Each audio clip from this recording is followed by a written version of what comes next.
Hello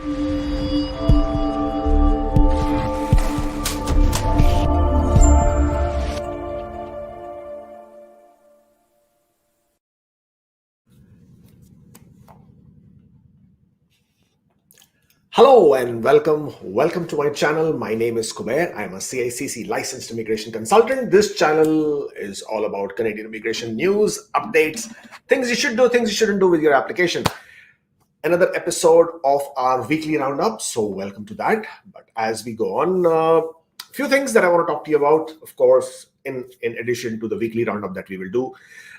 Today's segment, we will also be talking about specifically about PR cards, because that has become such a big issue in the terms of people getting the photo requests, PR cards not being coming out on time, and some background on that. So we will talk in detail today about PR cards. So if that is by any chance of any interest to you, then stick around for that. We will also talk briefly about some PNP programs, or rather PNP draws that have happened. Of course, that is always something which is exciting. Some of you might have got invited, so that's something to look forward to as well. But more importantly, I also want to talk to you about this. So thankfully, back here. I am back in India next month, which is rather next week, if I would like to say it.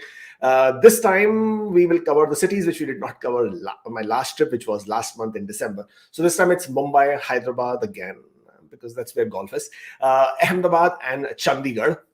We will be conducting free immigration seminars in Hyderabad, in Ahmedabad, and in Chandigarh. Chandigarh is in the works. I'm not sure about the immigration seminar in Chandigarh at this point of time because of some small technicalities in the background.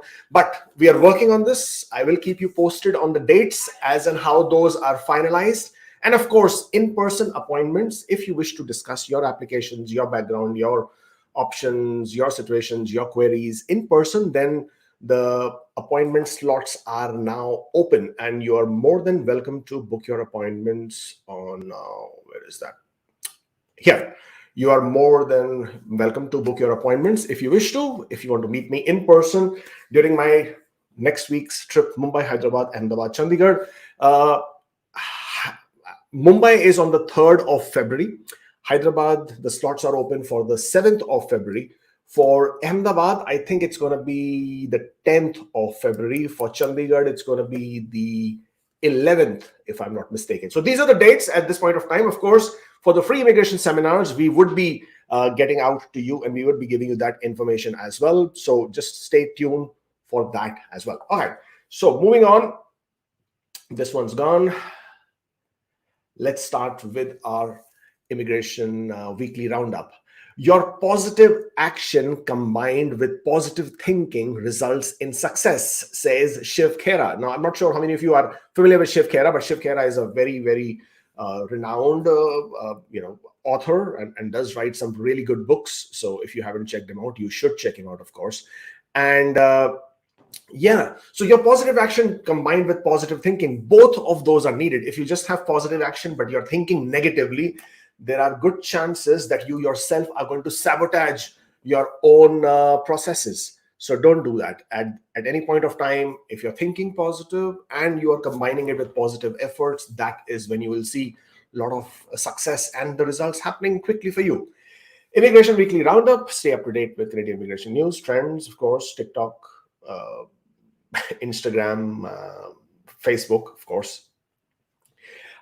Today is starting with PNP draws. Ontario conducted a draw on the 24th of January, invited 620 candidates under the employer job offer international student stream. Now, for people who always get confused with these draws and how are they not included in this, is that there are two basically segments. One segment is for people primarily who may be inside Canada, primarily who may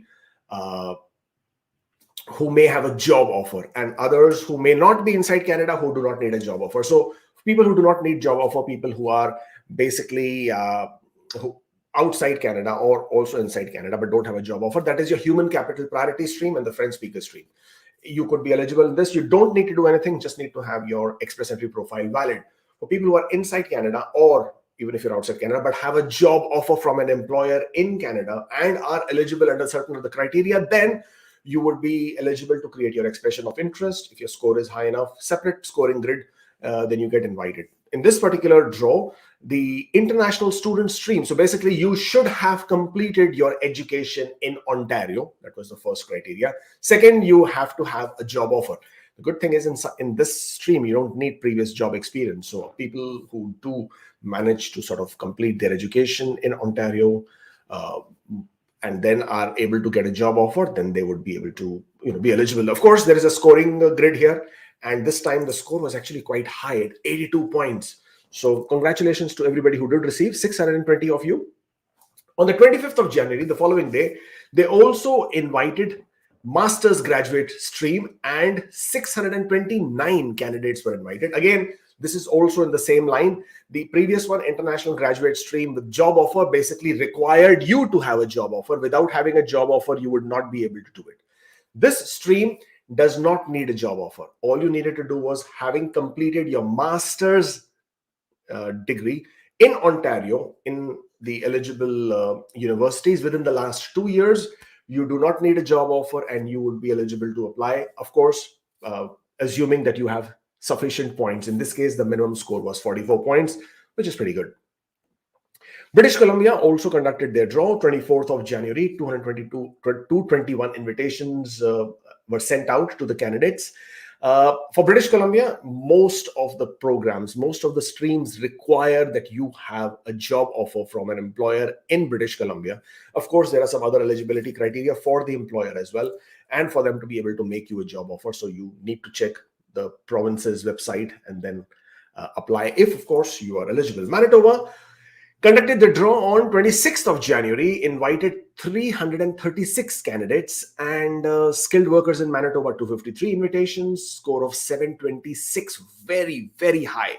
Skilled workers overseas issued 23 invitations with a score of 713, again, very high. International education stream without any scores, so there's no requirement of any scores. And of all these people who were invited, only 32 had an express entry profile, which tells you that there are a lot of invitations that are issued, which tells you that there are a lot of programs who issue invitations and they are not connected to express entry. For example, the Ontario's master stream, not connected to express entry. International graduate stream, job offer, not connected to express entry. So, all these people will still be eligible to apply for permanent residence after they get their PR, after they get their nomination, but not through express entry, but through non-express entry, which a lot of people are sometimes confused about. So you cannot get a nomination and then go through express entry. You won't get 600 points. You get the nomination, you apply for PR directly, non-express entry. So again, Manitoba also great province if you're looking to study in Manitoba, because if you do complete your education in Manitoba, get a job offer, you would probably be eligible to apply under the international student stream as well there. IEC, International Experience Canada 2023, 18,608. That was the number of invitations that IRCC issued in 2 draws. So not one draw, in 2 draws. On the 18th of January, they invited 11,490, big number. And then on January the 20th, they invited 7,118. These draws were sent out under the working holiday stream, young professional streams, international co-op internship stream.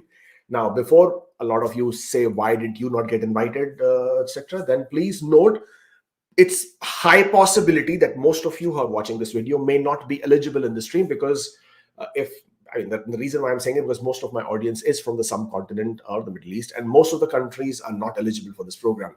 There are about 36, if I'm not wrong, 32 or 36 countries with whom Canada has a bilateral agreement, whereby their citizens, if you are a national of those citizens, if you are between the age of a certain age, no more than 35 in some cases, then you are eligible to apply under IEC. India, Pakistan, Bangladesh, Sri Lanka, Nepal, Egypt, most countries in the Middle East, they do not fall under the criteria for IEC.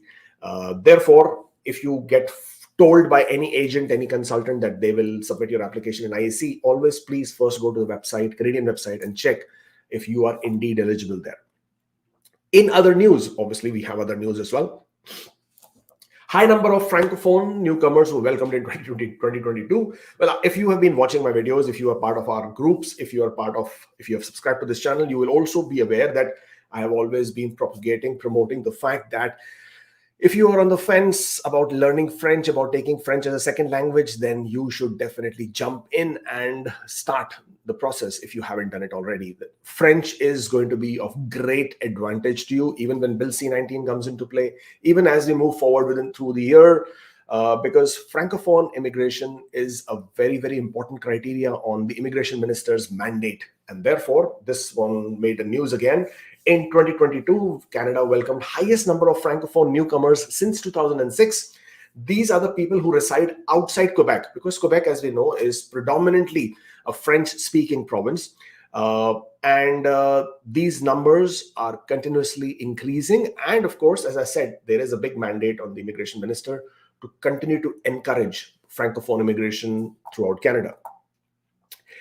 Do not use PTE for study permits. Now, this is a news again that I wanted to share with you. PTE stands for Pearson Test of English.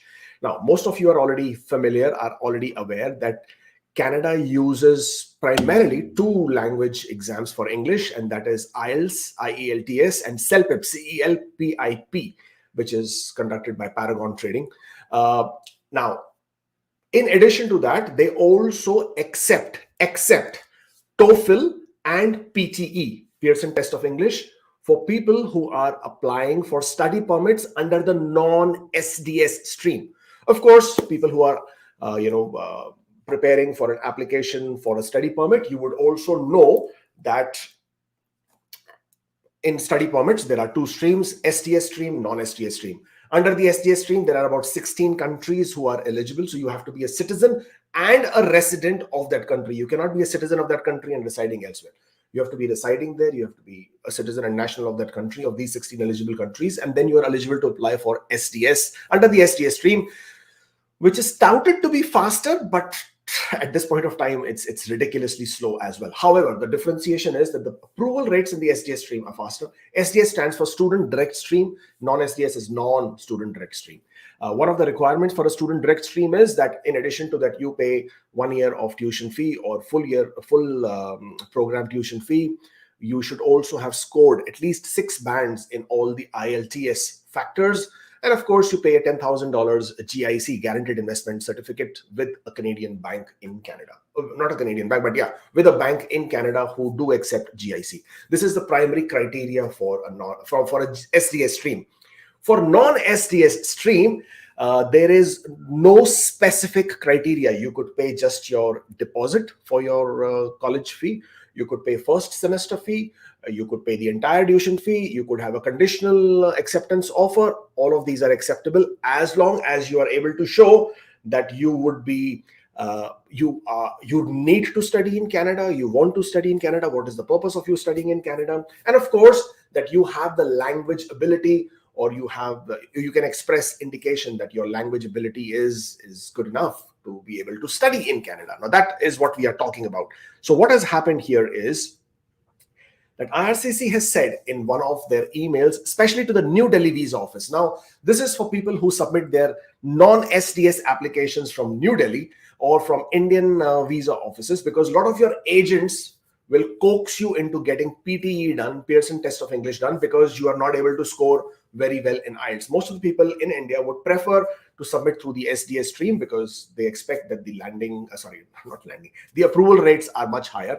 The people who are not able to score very well in IELTS, or they score 5.5 in one of the factors, those are the ones who usually tend to go towards PTE, because the agents will tell them that go towards PTE, get the PTE done, we can submit your application. However, this is an email I'm sharing with you, which was received obtained through ATIP notes by Stephen Murins, a very good friend who's an immigration lawyer, through his Twitter channel. And here it says, please see attached report regarding the acceptance of Pearson Test of English as a reliable indicator of language. It says that the language test results from an external provider are the reasons why they use to demonstrate the language abilities. And IRCC Delhi has noticed a pattern where applicants are submitting a PTE exam that are consistently higher than their current and previously submitted IELTS exams. Okay, so why PT results are higher than the IELTS, that is becoming a concern. And the consistent inflation of PT results when compared to IELTS has eroded our decision makers' confidence that the PT scoring as an accurate reflection of the student's ability to meet the language requirements of their prospective academic studies in Canada. It is recommended that IRCC stop accepting PT results to demonstrate language ability. So as of right now, IRCC still does accept PTE as your language ability for your non-SDS application. It is recommended that they should stop it. But if you are using PTE, then you should understand that your application is not going to be seen in a very good light. So whether IRCC stops accepting PTE or not, from your side, if you are submitting a non-SDS application, then from your side, you should be smart enough and you should take this note and not use PTE as your language. To demonstrate your language ability, don't use it. Preference is always with IELTS at this point of time. If not, then CELPIP or TOEFL. But yeah, don't use don't use PTE for this for the time being, at least until this issue is sorted out, until IRCC comes back and says, okay, they have sorted this issue out, or PTE comes back and say they have sorted this issue out. This is what you can do for, or rather, this is what you can take note of when submitting your applications for study permit. Right, that's basically all that I have for you for today's weekly roundup. Do connect with us on the social media, Instagram, Facebook, YouTube, Twitter, of course. They're also on TikTok. I mean, I'm not sure if you fancy that platform, but yeah, we are there as well. And yeah, do subscribe to the channel, of course. Please do hit on the like button here on this video so that this goes out to more and more people, so that more people can get entertained if they wish to, or get informed if that is what the better idea would be. Now, as I promised you, I have something much more to talk to you about, and that is about the PR cards, and that is something which has been bothering a lot of people. So let's get on with that one. Canadian Permanent Resident Card, or Canada Permanent Resident Card, also referred to as PR cards.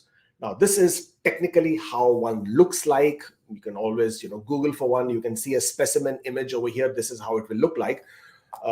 And what is it? So what is Canadian PR card? Why is there such a big demand for it? Why people always refer to so many things, and they refer to PR card, and as if PR card is a way to establish your permanent residency in Canada. So what is it and how do you get it? Obviously, this is given to those individuals who are permanent residents of Canada. Duh, I mean, that was a no-brainer. Okay. How do you get it? Obviously, you get it because you have submitted a successful permanent residence application. You have come to Canada and you have activated your status. So just because your application for PR is approved does not mean that you are a permanent resident of Canada. You need to come to Canada. You need to establish your status in Canada, or rather activate your status in Canada. And that happens by your first landing as a permanent resident in Canada. Once you have done that, you then are permanent resident of Canada, and automatically at the time of your landing, the border officer will activate or will initiate the application for your first PR card. That's what happens. You don't have to do anything to apply for a PR card. The border officer will do it for you, and therefore they will ask you for your address in most cases, or they will use the address that is already in the system if you had indicated a Canadian address. If you do not have an address, you can always tell them you do not have an address, and you can inform IRCC using a web form, change of address, or by calling them and giving them your address, or if there is any change of address. You will receive your PR card by mail in that address, where whatever the address on the address that you indicated, that is where you will get your PR card. It is not delivered by courier. It is not hand delivered. In very few cases, they may ask you to come to an IRCC office where they will hand deliver it to you. It's done only in very, very few cases. But in most cases, 90% of the cases, the PR card is delivered by mail, Canada Post, to the mailbox that you have indicated. It is not delivered by courier. It is not delivered by hand. So you do not need to be present to receive your PR card. It will just be in your mailbox when it is delivered. So that's how you get your PR card. That's how you get your first PR card. Why do you need it? Well, what happens is people who are permanent residents are not citizens of Canada. They are they're nationals, or they are citizens of the country, whatever country, the passport that they hold. When they are given a visa, if they are from a country which needs a visa, then if they are given a visa, it's a one-time entry immigrant visa to come to Canada. That is the first time they come to Canada. But for all subsequent visits after that, how do they come back to Canada if they're traveling outside? So they use the PR card. So PR card primarily is a travel document. It allows, or it establishes to the airline, to the immigration authorities outside in any other country who wishes to verify whether you will be eligible to land or arrive in Canada without a requirement of any specific visa. That is the main purpose of a PR card. It is primarily a travel document which allows you to travel to Canada from any other part of the world through a commercial transport, means of transport. Could be by sea, by road, by air. If you're coming by commercial transport, then they would need to see that you are eligible to come to the country, and that the country is not going to send you back that, we don't know who you are, and therefore you need a PR card. PR card by itself does not do anything else for you, except it allows you to travel to Canada. Now, what do you do if it is lost? I mean, obviously things happen. You lose PR cards, and if you just lose it, then you apply for a new one when you come back into Canada. How you come back into Canada, we will talk about that. But if you're outside Canada and if you lose it, you obviously make a report about it that you have lost your PR card. You apply for PRTD from the embassy wherever you are. Permanent resident travel card from the embassy will be issued once they have established that, of course, you are a permanent resident and then you are in compliance. Then you would be given a PRTD, which is stamped again on your passport so that you can travel back to Canada within 5 to 6 weeks. That's how much time it usually takes. Can you extend it? Of course, no. First of all, let's talk about the validity. A PR card is valid for 5 years, okay, and from the date of its being issued, but it is linked to your residency obligations. As a permanent resident, you are required, or you basically need to comply with residency obligation, which is you need to live in Canada, reside in Canada physically for 730 days out of the current 5-year period. So whatever is the running 5-year period, within that 5-year period, you should be living in Canada for 730 days in order to be in compliance with the residency obligation. If you are living outside Canada for the remaining period of time, and then you obviously will need to come back to Canada and then apply for the extension of your PR card, you can absolutely do that, provided you have been in compliance. There are certain conditions under which, even if you're outside Canada, you may be able to claim that period of time as a part of your residency obligation. If you are married to a Canadian citizen, living with a Canadian citizen outside Canada, then that is one condition. Second condition is if you are on a temporary assignment working for a Canadian company outside Canada with the intention that you will be returning back to Canada for the same company and working again in Canada. So there are certain conditions there. Then that period of time may also be considered as you being in compliance. So there are these conditions. But if you are back in Canada and your PR card is either lost or it's expiring, then you can, of course, extend it. As I said, it is valid for 5 years. Now, if your PR card expires, let's say it expires, or if it is, that does not mean you have lost your permanent resident status. PR card expiry is not your PR status expiry. A lot of people confuse themselves. They think my PR card is expiring means my PR status is expiring. That is absolutely not true. It's a myth, okay? Your PR status never ever expires. It is there. Once you're a permanent resident, you technically remain a permanent resident of Canada, unless, of course, there is always that but. Unless you renounce your permanent resident status or your permanent resident status has been revoked by an authorized body in Canada. All right. Only then will you no longer be a permanent resident. Even if your PR card expires, even if it has expired 10 years back, 5 years back, 15 years back, 20 years back, whenever it might have expired, you will still be a permanent resident of Canada. That is not a problem. However, certain other complications take place over there because now you are not in compliance of your residency obligation. Therefore, you may be considered as inadmissible. But at that point of time, unless you have been proven that you are inadmissible and that your status has been revoked, until such time, you will continue to be a permanent resident of Canada. I know of several people. I've helped several clients return back to Canada in spite of the fact that their PR cards had expired. We figured a way out in different ways of doing it, and it's possible. So that's your PR card validity, and can you extend it? What are the processing times? Now, this is where it gets tricky. Current processing, and this is what we want to talk to you mainly about. Current processing times of PR cards applications. 180 ridiculous days. Sometimes I just cannot understand why does printing and issuing a simple plastic card. Let me see if I have mine here. No, I don't have it here. It's with the wife. Sometimes I fail to understand why does this plastic card. I think I should have one here. Yeah, I do. It's not mine. It's my. It's my daughter's. Just why does this plastic card, right? This plastic card, why does it take 6 months to be issued? I mean, if a border officer has to initiate the application on your arrival in Canada, why can't they simply print it out of a machine and hand it over to you? Here, welcome to Canada. You are now permanent resident. This is your PR card. Thank you very much. Go.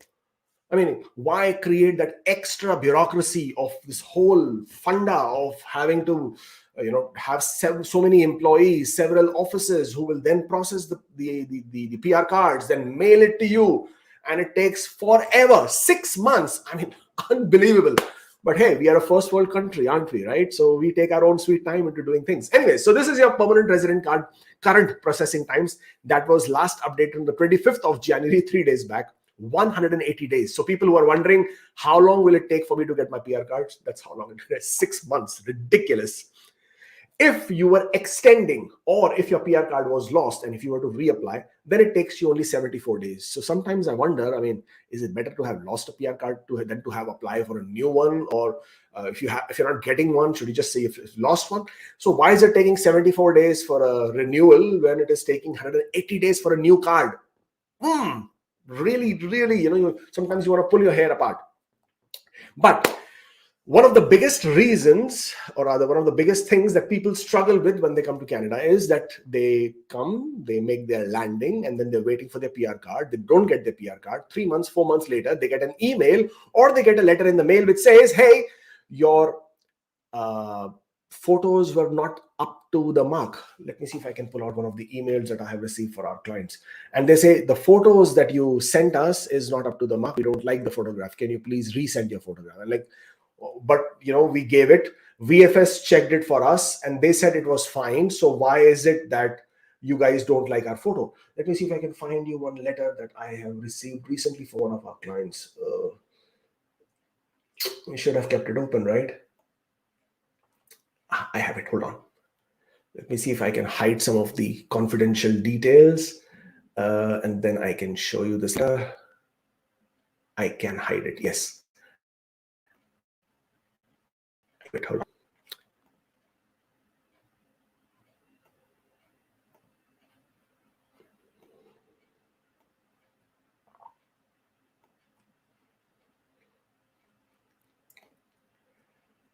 There you go.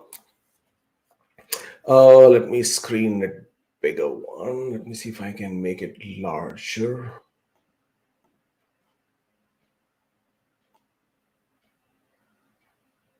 There you go. That's the kind of a letter you will get. It says, this letter is to inform you that the photo submission has been received by our office. The photos submitted to the office do not meet the required specifications. I mean, it's unbelievable, right? And your permanent resident card cannot be issued without a compliant, acceptable photo. You must send us 2 new photos that meet the specifications, and that, please note that a valid Canadian address is necessary for us to be able to send your PR cards. So this is basically how you will get that letter. This is how it will look like. It will indicate the case processing center's address. This is where you will need to send your photographs again, and then expect that they would, hopefully this time prepare your PR applications, or sorry, not prepare your PR application, but basically process your PR cards. Now, In a lot of time, in a lot of cases, what happens is once you have sent them the photographs, then you don't hear back. Then you don't know whether the new photographs are acceptable, not acceptable, how much longer it is going to take. It just seems like it's going to go into the black hole. But that's basically how it happens for your PR cards. But let's understand, why do photographs get rejected? Because so many times you're wondering, I gave the correct format, but what's happening? So this is one of the emails, again, thanks to Stephen Murins, who is an immigration lawyer, very active on Twitter, who applied for some ATIP notes, and we got some information here. What are the card production errors? It says that the most of the card production errors are happening because of photographs. Now, if you wish to read this context of this particular email, just you can pause the video and then you can read it and then go back to it, whatever. But here it basically says that the photograph, that is the biggest reasons why the PR card are delayed, or why the PR cards have a rejection ratio. So you preparing a good picture, good photograph will be the most important factor. Again, continuation of the same email. PR cards are processed locally. DN stands for domestic network. So we are basically handled at different IRCC offices inside Canada. But here you go. Some of the photographs why they're rejected, and some of them are very funny. Sleeping babies. If the first baby had their eyes open, the photo would have gone through. Over here, the first baby doesn't mean if your first baby or second baby. It basically, if at first. If the baby had their eyes open, then the photo would have gone through. The second baby, when they're referring to the first baby, second baby, actually in this ATIP notes, there were photographs of different babies which were given as annotations. Obviously, we do not have the photographs of those babies. So this is what it says. By first baby, they mean if the child had their eyes open, then the photo would have been accepted. Otherwise, in the second picture that is being mentioned over here, the photograph is being rejected because the child's chin is partially covered. Okay, but the slanted head would have been fine for a child that is young. Babies this young, as long as the image quality is decent, the chin is not covered, the background is white, and the eyes are open, they'll pass. So for people who get not refusal, but basically who get photograph concerns for children, or who are preparing photographs for their children for their PR cards, take note of this. If you have a small child, please make sure that the chin is not covered, that the eyes are open, of course, and background is white, and the photograph is decent. That is all that is needed for that photograph. Okay. Do not smile and do not show your teeth. I mean, this is an age-old saying that for your photograph to be good, obviously you should smile, you should show your teeth so that the photograph is. But here in Canada, for your PR cards, those photographs will not be accepted, because these smiles are clearly changing the facial features, and sometimes the head is cut off and the contrast is poor. So when you're smiling, your chin goes up. It basically changes your facial photo and your structure, and therefore they reject it. Don't smile, don't show teeth in your photograph, or your pictures are going to get rejected. So as you see in the box below, it says teeth are never accepted. If you see teeth, don't ponder the size of the smile, just reject the image. There you go. You show teeth and then your photograph is gone. Again, follow the photo dimensions and the formats. It says if the head is too big, rejected. We can expand the crop box only. The photo has enough room for expansion. But if there is a lot of hair, but any portion of the hair is getting cut because they have to now adjust the picture for the PR card printout, then they will reject it. Too small or too much of torso. Again, if the way the photo format is, if in the photo format the space above your head is not too much, you don't have too much of space there, or if you're taking a picture right here and not here, that is where it should be, then again your photographs might be rejected. So these are the things that you always have to take into consideration. Sometimes you wonder, I gave a very good picture but it was still refused. What happened there? This is what happened over there. These small things which sometimes we don't take into consideration, we don't take notice of, but these are the reasons why they get rejected. If you do not have your PR card, so let's talk about that. So what happens if you don't have your PR card? Let's say you forgot, let's say you lost, let's say you don't receive it in the first place. You have left Canada, you had to leave Canada, you had emergency, you had a friend's wedding, you had any reason to travel. What do you do then? Well, if you have a COPR and if you have a US visa, you can come through the land border from US. You can use your COPR. It's absolutely fine. It's legal. You will be allowed to cross over. Your COPR, which is signed and validated, confirms that you are a permanent resident of Canada. A COPR can be validated by the border agent there himself, so they can validate it. The organizations outside cannot. So the border officer will validate your COPR. They will confirm you are a permanent resident. They will let you through. They do not need to see a PR card if you don't have it. That's fine, no problem. If at all you're flying in directly, because it's not a land border, right? You can't drive into your private car. Or if you're using a commercial transport to come to Canada, even from the US, then you will need a PR card. If you don't have a PR card, then apply for PRTD, Permanent Resident Travel Document, from an embassy or the consulate nearest to you from outside Canada. You can do that, and there is no problem with that. You will still be able to come to Canada. This, my friends, is what I wanted to talk to you about. PR cards. PR cards are extremely important because they make it very convenient and they facilitate your travel into Canada. But if you don't have it, don't freak out. You can apply for PRTD. It takes a little bit of time, but it's not a problem. If you do get a PR card, you're outside Canada. A lot of people ask, can my friend courier it? Can it send it by mail? A lot of people do it. So I'm not going to tell you that you cannot do it. People do it, but if it is discovered at the border, then the border officer may seize it, destroy it, because it's not allowed to be sent through mail or courier in that manner. That is one.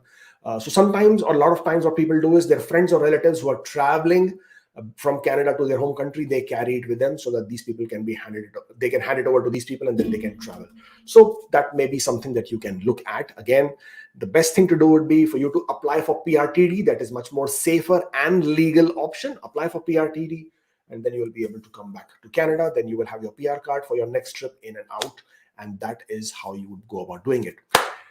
PR cards, that was my take on them, and for your information, that is what you cannot, and should do when it comes to your PR cards. That's it. That's the PR card story. All right. Thank you so much for still being here. If you are here, then I'm glad you're here. And don't forget to hit the subscribe button. Don't forget to like the video so that it goes out to more and more people. And once again, where did it go? Yes, Mumbai, Hyderabad, Ahmedabad, Chandigarh. Those are the 4 cities I will be visiting next month. Mumbai on the 3rd of February, Hyderabad on the 7th of February, Ahmedabad, I think it's on the 10th of February, Chandigarh on the 11th of February. These are the dates when you can book for an in-person appointments, one-on-one. That's what we will do. This is the link, on in-person appointments. We are also conducting immigration seminars in Hyderabad, Ahmedabad.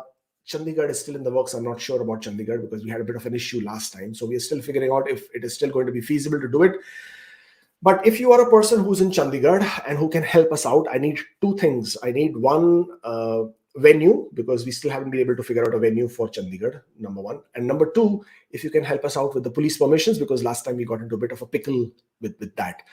Some unauthorized, or some people who are not very happy that we were doing a free immigration seminar, for some reason complained to the police that we were there for some, unscrupulous reasons, and the whole session was disrupted by the police. They didn't allow us to hold the seminar, and it just created a very, very it didn't leave a very good taste in the mouth. Unpleasant experience. So this time I want to just make sure that we don't get into a similar situation if at all we do a seminar in Chandigarh. So if you can help out with that, please, by all means, do send us a post on the comments, or reach out to us, or reach out to me, and I'll be very, very happy, and I'll really appreciate it.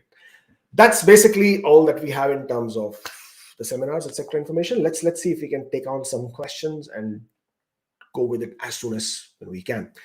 Arakshita Singh says, CRS 484, IELTS is expiring on the 12th of April 23. Am I still in the pool? If your express entry pool shows that it is active, then of course you should be in the pool. A friend said no. I do not know why your friend said no. I think you should be asking your friend, why is your friend saying no? Sometimes we rely too much upon the friends. I know har ek friend zaruri hota hai. And I know friends always mean the best for you in their hearts, but sometimes the friends do not know better. So whenever you have a friend who tells you, no, you are not in the pool, then ask them why. Where does it say so? On what basis are you saying so? Check your express entry profile. If it shows submitted or transmitted, and it gives you a score, and if it shows that it is active, then you are in the pool. Because your IELTS is expiring in April, I see no reason why you should not be in the pool. Of course, be in the pool. 484 is a good score. We are quite hopeful, and we expect 480s to hit by the next draw and then continue to drop within the 480s as the draws continue. Also, is the bank statement enough for funds less than 6 months old, or gift deed is required? Gift deed is a way to prove to IRCC that the funds that you are showing belong to you and they are not a loan. So if the funds have appeared into your account, then either you be able to establish or prove where did the money come from, or if somebody has given you a gift, then you provide a gift deed to show that you received the money as a gift. That's how you'd go about doing it. Marriage after AOR, wife added, bill after great delay, no updates post that. Please advise what to do. Would you suggest a mandamus or wait?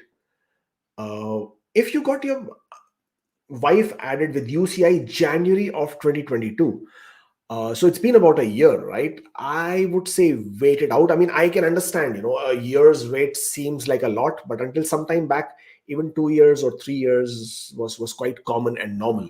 I know they're trying to clear their immigration backlogs, of course. And whenever you add your spouse to your application, it does add additional period of time in processing. I wouldn't haste into a mandamus at this point of time. If you wish to, of course you can, if you think you want to do that. I wouldn't, if I was you, I wouldn't haste into a mandamus application at this point of time. But do consult with a lawyer if you wish to, and just give it a few more months, I would say. It would save you some money for the application if you wish to. But if you want to, then yeah, you can. But I would wait if I was you. In profile, I claimed 2 jobs, 1 year and 5 years. In PR, can I claim only the one with 5 years because I can't get reference letter from the other one? I am FSW. Couple of things to be noted here. You said 1 year and 5 years. That basically means 6 years. Now, if this was a continuous job, or rather if it was continuous one after another, and if it was same knock code, then you would be getting eligibility points for 6 years. As long as your eligibility points are not impacted or affected with only 5 years, and this 5 years period is within the last 10 years, then yes, absolutely, you can claim only these 5 years and there is no problem at all. Of course, your CRS score will not change. How much time will it take nowadays post biometrics to get COPR? First of all, we do not know what application type you're referring to. Are you an express entry? Are you non-express entry? Are you spousal? Are you agency? Are you a parent? We don't know what kind of application you're referring to, first of all. Secondly, there is no specific timeline for each milestone as to from this milestone to this milestone, how much time is it going to take? It all depends on so many variables, so many factors. So you can always check the average processing time on the IRCC website. Then you will have a total processing time. And then from there on, you can calculate accordingly. Planning to travel to Canada on a tourist visa to visit family on the fair. If I get my PPR for PR visa before, can I still travel to Canada on tourist visa and activate PR by virtual landing? Technically, yes, you can do that. Getting a PPR does not invalidate your visa. So if you have a PPR, you have a passport request for your PR application, you can absolutely still travel to Canada. You can enter Canada. Once you are inside Canada, raise a web form, inform IRCC you are inside Canada, and request them to process a virtual landing for you. How long does regular security check take for CEC inland applicant? A regular security check, again, that is a very vague phrase to go with. It varies from one individual to another. So many factors, so many backgrounds, so many variables there. On an average, it can take few hours, it can take few days, it can take few weeks, it can take few months. It all depends on individual variants or variable factors there. Okay, we did this. The moment one adds their spouse after receiving the ITA, how long does it take to get PR for both the partners? Well, it can add certain more time for sure. Now, this is after receiving the ITA. Now, if you are adding your spouse after receiving the ITA, means you should be updating your spouse before submitting the PR application. You cannot submit your application without updating your spouse. If you get married after AOR and immediately after AOR, then it also raises a flag as to how come you got married so close to your AOR. I mean, why are you getting married just to assist with the process? So there are so many complications that can come out of it. And again, as I said, there is no specific timeline for unique cases of the types that you are mentioning. But in such cases, don't expect normal processing times. expect that it would be get delayed and it would be, adding some time to the processing. Express entry draws unfair to those with Canadian education experience. People outside Canada getting advantage under federal skilled worker program, while those inside score low. Let's call for a CEC specific draw. I mean, are you for real by any chance? Because from your statement, it doesn't seem so. Have you ever tried to calculate the federal skilled worker program draw scores at all? Do you know the scores of 500 plus cannot be scored by a person who's a federal skilled worker program? I mean, have you even tried to calculate? So when you come out and make these kind of comments and says people outside Canada getting advantage, people inside Canada, it's unfair. First of all, how is it unfair? Do people inside Canada with Canadian education don't get extra points? You do. If you have Canadian work experience, don't you get additional points? You do. Then how is it you already have an unfair advantage because you have Canadian education, Canadian work experience? So you are already getting additional points which put you ahead of anybody who is from a federal skilled worker program. So how is it unfair? That's the first thing. Second thing, until this point of time when the score was 490, majority of the people who are getting invited, majority, and I will tell you why I'm saying majority, they are all Canadian experience class, they're all CEC or some federal skilled worker program if they have a job offer. Now, if they have a job offer, why is it unfair to them that they shouldn't get invited? Because, I mean, do you think they did not struggle enough to get a job offer and that they shouldn't get included? Why not? I mean, why should it be unfair to you and not to them? Think about it. And then there are other people who are francophones who have taken tremendous amount of time, or of course, if they were bilingual by themselves, to hone their French skills and have added French speaking points, or French language points. So why should it be unfair to them? And they should be, removed from the inclusion.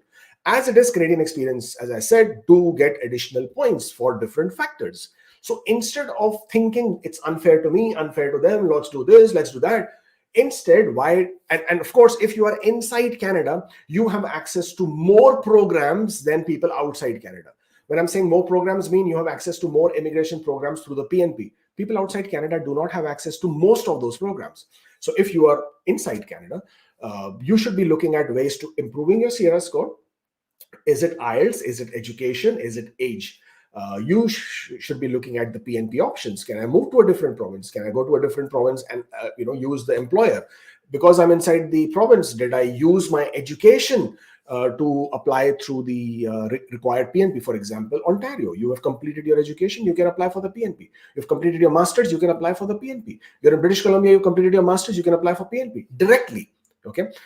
So when you have so much of this advantage towards you, going for you, in your favor, why would you come out and make a comment like this and unnecessarily create that feeling of trivial animosity? I mean, first of all, there is why create groupism?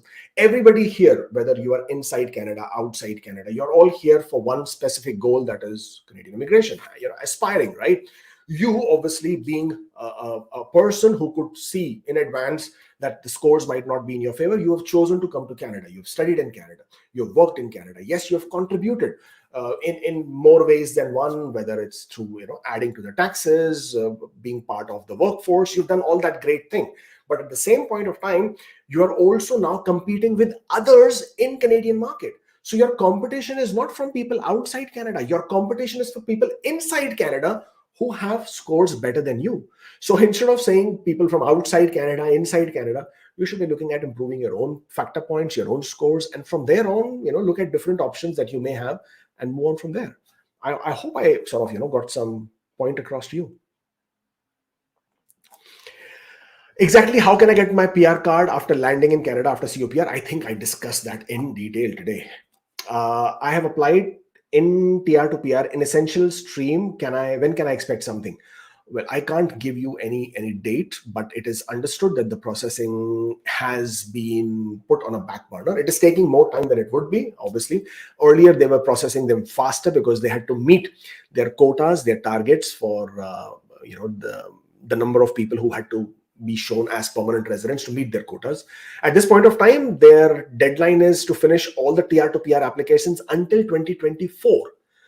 Because it's going to go until 2024, I don't see any specific rush there. But I can also see a lot of TR to PRs actually getting through. So yeah, yours could be anywhere around the corner. That's just that I do not have any specific date or time for that. How is the citizenship backlog doing? Well, it's not doing very good. I think there are still about 300,000 applications in the backlog. Still, really, it sucks to see that many number of applications still take that much of time. On an average, it can take about a year to year and a half for processing for a citizenship application at this point. Spouse of main applicant and express entry. My IELTS is expiring tomorrow. Our score is 490. Will expired IELTS reduce CRS immediately? Technically, it should. If your IELTS scores expire tomorrow, I'm a spouse of main applicant in express entry. My scores, yeah, technically it should. If your scores are expiring, then they are no longer valid, and therefore that should reduce your scores. How can I get my PR card if I come to Canada just for 1 week due to only some personal reasons? Well, if you come, I think I did discuss that in detail earlier as well.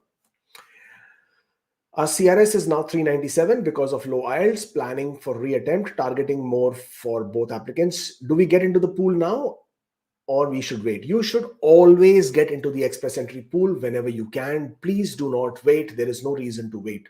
You can always update your scores as and when you have improved them. Don't wait. Always get into the pool sooner than later. Can an Indian with a job offer, French CLB 7, apply for French mobility program? Understand there is no requirement of LMIA required. What is the processing time? Again, for both these questions, first of all, check the mobility programs requirement. If you are eligible under that requirement, you have an employer with a job offer, then under the Francophone programs, the French mobility program, you should be eligible. Again, all the criteria, there are several other criteria as well that you should check and look at and see if you are eligible. That's number one. Number two, processing times is for the for the work permit applications, and that will depend on the country of wherever you're residing, who is processing your application. Tried informing IRCC about my updated email address. Somehow @ got removed. How should I add my email ID? Well, I don't know what to say. I mean, just use another web form or probably call them. Can we get co-op experience and express entry to gain CRS points the same as my current job? No, unfortunately, co-op work experience is not considered as eligible. Hold on. If this co-op work experience is outside Canada and it was under a valid knock, you were paid for it, then you may be able to get some points for it, but you will have to check if it was valid. It was not part of a study program where you were actually not gaining the work experience as per the knock, but you were just primarily studying. So those things have to be checked, but there may be a possibility of claiming it, specifically if it's outside Canada. My wife received positive LMIA, but the validity of pre-approved LMIA is Feb 23. We are in pool with 5 and 6. If we got ITA before expiry, LMIA will be okay. Employer is supporting with permanent job offer. Well, seems like you got the LMIA not through the, I know. Well, your application has to be submitted before the expiry of LMIA. That's the condition. Just getting an ITA is not enough. You have to be able to submit your application before. So in your case, you should be looking at the next draw to get your ITA, and you should prepare all your documentation, keep everything ready. So the minute you get your ITA, you are ready to submit your application, go for it. And then, once you have submitted before the expiry of your LMIA, then you'll be fine. I got postgraduate work permit refusal under the public policy. Any suggestions what can be done? Postgraduate work permit got expired on May 15, 2022. Why did you get a refusal? What was it that caused the refusal? If it was a refusal because IRCC did not follow certain protocols, or they made an error, then you can request for reconsideration. If it was an error from your side, then that is unfortunate. There is nothing much you can do except for appealing to their humane side and requesting for it. There is nothing much you can do, because it all depends why did you get the refusal. So if the refusal was because you made a mistake, then that's pretty much it, unfortunately. Does it also require an express entry profile in British Columbia if someone has a job offer? Well, if you want to apply through the express entry processing, then yes, you need to have an express entry profile. Otherwise, you can apply through the skilled worker BC program as well. 2 years, 10-month experience after 1 year training course by government bank. Can I claim internship points? All documents, payslip ready? Yeah, technically you can. If that period of work was also under the valid knock code, then you can. What are landing papers? The High Commission of India is asking me to submit those for my baby's OCI. The landing paper is basically your COPR. The COPR document is what your landing paper is. When can we expect the next Saskatchewan draw? Well, that is something what only Saskatchewan can tell us, because they are the ones who have to conduct the draw. Can I count work experience abroad that was part of my education? Technically, you can. It all depends what kind of education, what kind of work experience. If it was paid, if it was under a valid knock, in most cases, you should be able to. It's not a CELPIP for study permit. I guess it's a CALE exam. Well, if you're applying under the non-SDS, then they will accept CELPIP as well. Not only CALE, but if you're using SDS, then they will not accept CELPIP. Can you update as of February 23, how many startup visa issued in relate to yearly quota? No, I can't. I don't have those numbers. I wish I was IRCC and had access to the real-time data. I don't. Is SOP must while applying for SOWP, or cover letter can also be acceptable? This SOP funda has been made very popular by the agents in India. There is no requirement for an SOP for a spouse open work permit. If you just provide a brief cover letter and an explanation why you're applying, what is your eligibility, and that's absolutely fine. This, as I said, this is just a funda that has been made popular by the agents in India. What is valid job offer for Canadian experience class in Express Entry? Does the job offer must be for at least 1 year after candidate receives his her PR? Yes, for Canadian experience class as well as federal skilled worker program. If you have an arranged job offer which is accompanied with an LMIA, then the job offer must be valid for 1 year after you get your PR, and that clause should be indicated in the arranged job offer. If you are a person who came to Canada on an intra-company transfer or any other closed work permit, which is LMIA exempt, then you need to have completed at least 1 year of work experience in Canada in order to be eligible to claim points for arranged job offer, in, of course, assuming that your employer will give you a job offer which will excuse me, the employer will give you the job offer which will include the clause which says that this job offer is valid for 1 year after you become PR. I'm an international student in Canada on study. I got my PR. Can I now drop out of my study permit since I already got my COPR? Yes, of course you can. There is no problem. You are now a permanent resident. But what if you are visa exempt? Can I land, get a SIN and recross into the US to come back later on my visa exempt US passport? I'm not sure what we are referring to here.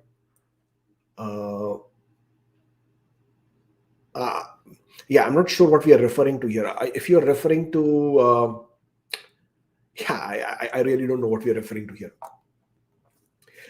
I'm working in Canada. Will be completing 1 year in July. Should I apply under FSW to avoid the impact of Bill C-19 or wait? Please advise. My CRS is 505. Well, if your CRS is 505, you should technically be fine. You can create your Express Entry profile now itself. And if you wish, you apply under whichever program you might be eligible. Don't be stuck on should I apply under this program or that program. Whichever program gives you an eligibility, whichever program gives you a chance to get an ITA, get for it. Go for it. I'm expecting ITA in the next 2 draws. I'm on implied status, fake extension. If I get ITA and apply for bridge open work permit after getting AOR, can I still continue working even if my previous work permit gets refused? Good question. No, you cannot. When your previous work permit extension, which was your fake extension, when it gets refused, you must stop working. Your implied status is primarily only because of that application. And the minute that application is refused, you no longer have an implied status and you must stop working that day. If the currency depreciates a lot, when we can inform IRCC about updated funds? Does application get locked at AOR? Application gets locked at AOR. Currency evaluation for proof of funds does not. In my opinion, it happens on the day the visa officer assesses your application. We have seen plenty of proof to see that the visa officer calculates the date of exchange on the day that they are assessing your application, not on the AOR date. Now, what you can do is you can, as part of your application in advance, you can provide the exchange rate calculation from the Reserve Bank of your country or from the Bank of Canada. And that in most cases does usually work. In addition to that, if you wish to provide updated proof of funds, you definitely can do that as well. What if you get a portal mail when you are inside Canada but have to go to India 2 weeks from portal mail? Should I let them know and request them to process once I'm back? So when you say 2 weeks from portal mail, I don't know what you mean. But in all conditions, yes, you should always inform IRCC as to what you're doing, especially if you're getting a portal mail or after getting the portal mail. Just for info, I did my landing on 24th of November, received my PR card on the 18th of Jan. This is excellent. Congratulations. You are one of those few lucky ones who are getting their PR cards on time. And yes, of course, there are always people who do get it on time, who get it much sooner, much earlier. I know of somebody who got it within 3 weeks as well. But on an average, when you check the processing times, they are ridiculous. And there are so many more people who are waiting for months and months together. Okay, we did this earlier.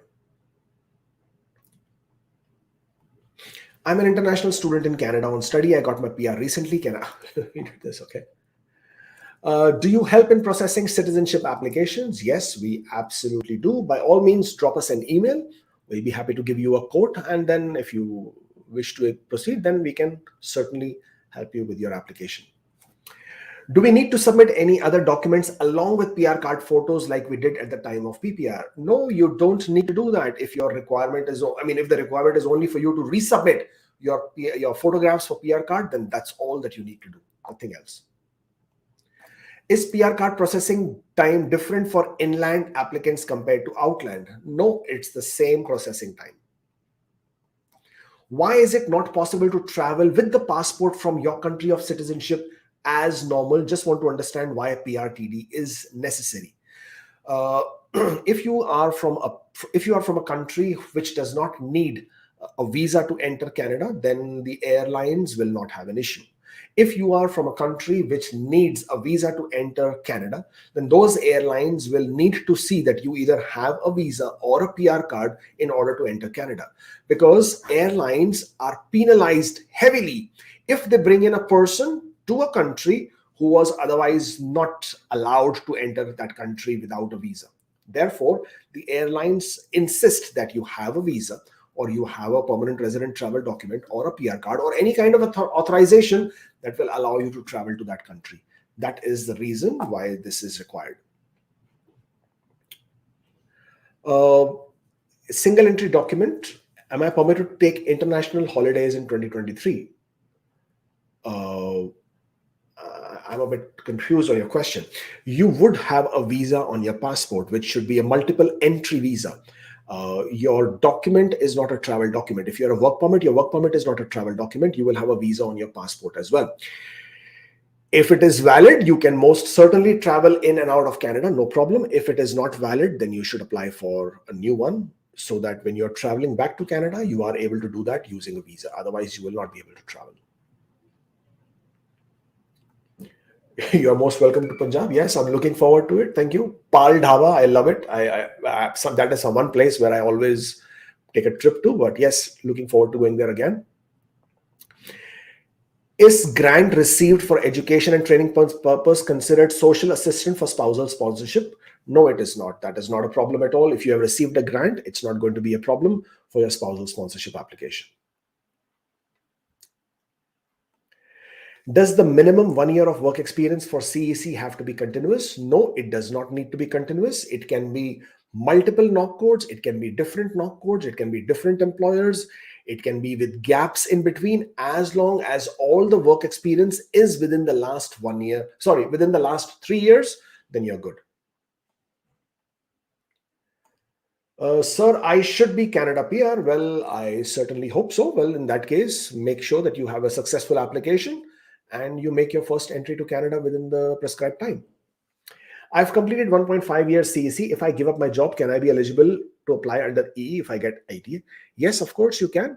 You're currently working in Canada on a job is not a prerequisite, is not a condition, is not a requirement. You having eligible 1 year work experience within the last 3 years is the condition, is the requirement. What is the most important thing to keep in mind while applying for parents' visit visa? I got one refusal mentioning home ties and financial status, even after providing plenty of proof. Well, if you're applying again, then make sure you first of all order for GCMS notes or CAPES notes, understand what was the visa officer's concerns for previous refusal, and then make sure when you're reapplying, then you are reapplying after addressing those concerns and providing more detailed documentation and explanation of their ties to the home country. That is what you'll be doing. What are the chances for 465 before May? In my opinion, yeah, I don't think it's going to happen so quickly at this point of time. If someone is applying under CEC, can manage to get LMIA, then how long she has to stay in the same job from the start of the process to what time? Can someone leave the employer after getting PR? Well, if you are on a closed work permit, you're already working for that employer on the LMIA and you have that job offer, then you should stick around until you get a PR.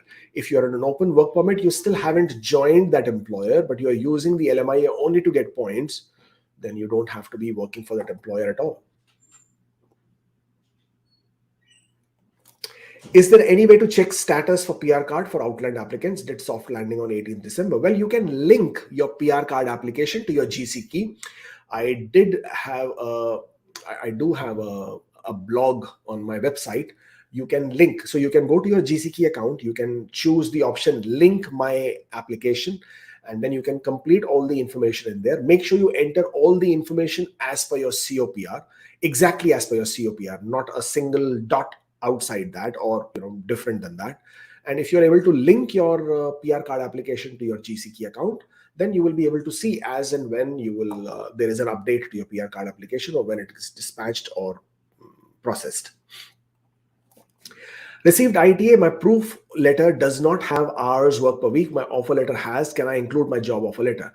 Well, technically you can, but your reference letter should indicate your hours per week because that is the only way IRCC can establish that you did indeed complete that period of work. Offer letter can say that this job offer is for 40 hours a week, 30 hours a week. But what if you did not actually work for 30 hours a week? Therefore, IRCC needs to see a document from your employer which shows your period of work because that is what will establish your total amount of work experience. The requirement is 1,560 hours for 12 months. That will complete your 1 year. But IRCC will not be able to establish it if you do not provide if the letter does not say that. So it technically should. So try and get that. All right.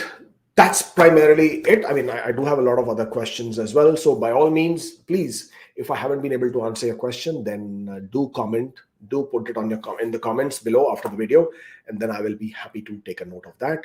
Once again, reminding you all that Mumbai, Hyderabad, Ahmedabad, Chandigarh, those are the cities that I will be visiting next week, month onwards.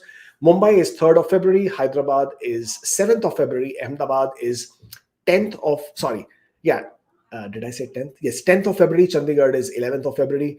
If you wish to make an in-person appointment for consultation in any of these cities, then please use this appointment link and I will be happy to, meet with you in person, discuss your background, discuss what we can and cannot do for you for your immigration application.